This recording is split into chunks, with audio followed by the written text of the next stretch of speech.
Langkah pertama, gunakan hasil. Aku menggunakan hasil secara senang. Harganya Rp2.500. Gunakan secara merata dan secara menyeluruh agar terlihat bagus.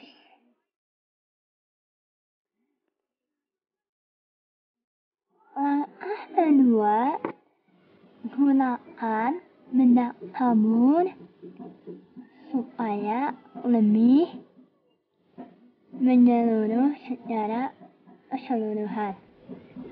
Aku menggunakan bedak tabur dari Wadah.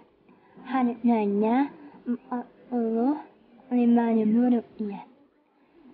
Gunakan secara merata supaya bisa terlihat bagus. Jangan sampai ada yang lewat ya, nanti belah loh. Selanjutnya, gunakan lip balm supaya bibir kita tidak kering dan terlihat lembab. Aku menggunakan lip balm dengan harga Rp3.500. Langkah keempat, gunakan lipstick dengan warna merah bata atau dalam bahasa Sunda bisa disebut berarti.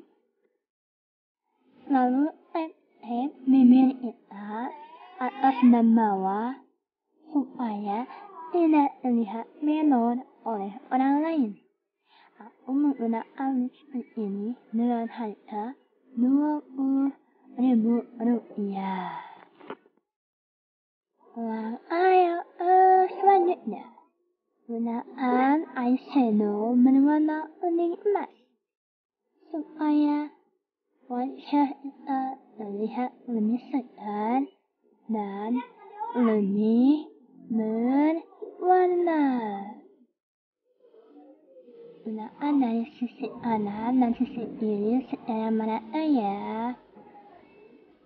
Setelah itu, gunakan juga eyeshadow berwarna pink atau pink salem. Lalu campurkan eyeshadow pink salem dengan warna emas tadi. Keduanya ya, jangan sebelah-sebelah. Aku menggunakan eyeshadow ini dengan harga Rp35.000. Aku menggunakan eyeshadow oriflame. Selanjutnya, gunakan pensil eyeliner atau eyeliner pensil. Aku di sini menggunakan 3-in-1.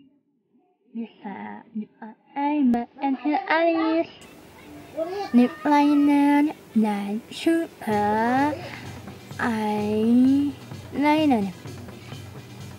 Aku pakai eyeliner ini dengan harga Rp11.500. Aku menggunakan eyeliner ini dengan ala barat dan ala Korea, dan aku satukan hingga seperti ini. Hapuskan dari sisi kanan sampai sisi kiri, gunakan dengan sampai merata. Aku juga menambahkan sedikit air saman dari ujung mata supaya bisa terlihat lebih fresh, lebih manis, dan lebih ala atau lebih sweet. Dan hasilnya seperti ini. Gimana? Bagus enggak?